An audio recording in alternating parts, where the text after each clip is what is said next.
تو مجھے بتاؤ، کیا مہنگائی کے اس طوفان کو تبدیلی کہتے ہیں؟ کیا نالائکی اور نااہلی کے سمندر کو تبدیلی کہتے ہیں؟ کیا بے روزگاری کے اس سیلاب کو تبدیلی کہتے ہیں؟ کیا کشمیر فروشی کو تبدیلی کہتے ہیں؟ کیا قومی مفاد فروشی کو تبدیلی کہتے ہیں؟ کیا غریب کے چولہے کی آگ بجھا دینے کو تبدیلی کہتے ہیں؟ کیا 27 ارب کی 4 میٹروز اور 127 ارب کی صرف ایک میٹرو جو چلتی کم اور جلتی زیادہ اس کو تبدیلی کہتے ہیں؟ کیا 120 روپے کلو چینی کو تبدیلی کہتے ہیں؟ کیا مہنگی ترین بجلی کو تبدیلی کہتے ہیں؟ کیا مہنگی ترین گیس کو جو آتی بھی نہیں ہے اس کو تبدیلی کہتے ہیں؟ کیا LNG پر 122 ارب کے ڈاکے کو تبدیلی کہتے ہیں؟ کیا آٹا چینی چوری کو تبدیلی کہتے ہیں؟ کیا آٹا چینی LNG مافیاز کو تبدیلی کہتے ہیں؟ کیا تابعداری کو تبدیلی کہتے ہیں؟ کیا دوائیوں کی قیمتوں میں ہوشربا اضافے کو تبدیلی کہتے ہیں؟ کیا دوائیوں میں ڈکیتیاں کرنے والوں کو انعامات اور وزارتیں دینے کو تبدیلی کہتے ہیں؟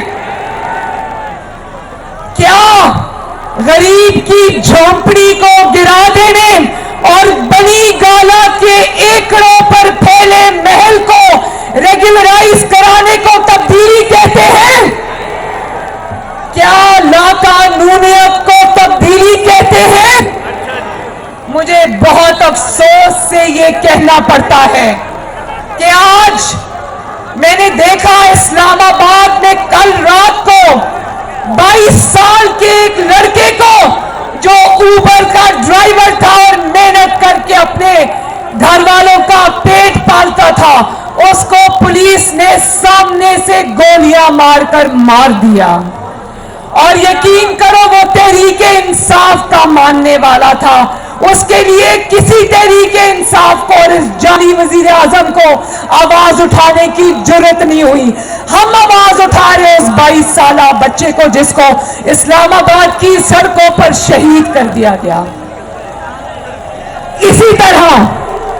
اسی طرح بلوچستان میں آج کئی کان میں کوئلے کی کان میں کام کرنے والے کارکن آج شہید ہو گئے ہیں۔ کسی کی کان پر جھو نہیں رینگی۔ میں یہ جانتی ہوں، بتاؤ مجھے، کیا اس بے حس حکومت کو تبدیلی کہتے ہیں؟ اور پھر بار بار یہ بات کہتا ہے کہ فوج جانتی ہے میں کرپٹ نہیں ہوں۔ بار بار یہ کہتا ہے کہ فوج جانتی ہے میں کرپٹ نہیں ہوں۔ تم 2 لاکھ روپیہ تنخواہ لیتے ہو اور 300 کنال کا محل چلاتے ہو جہاں تم نے درجنوں نوکر رکھے ہوئے ہیں۔ یہ پیسہ تمہارے پاس کہاں سے آتا ہے؟ اور پھر بھی تم جانتے ہو کہ فوج کہتی ہے کہ میں کرپٹ نہیں ہوں۔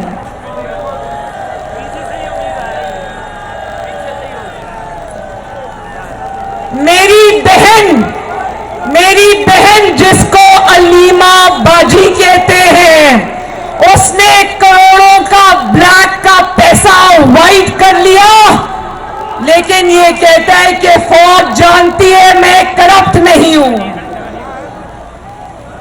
گندم، چینی اور LNG پر ڈاکہ ڈالا، جیبیں بھری، لیکن فوج جانتی ہے کہ میں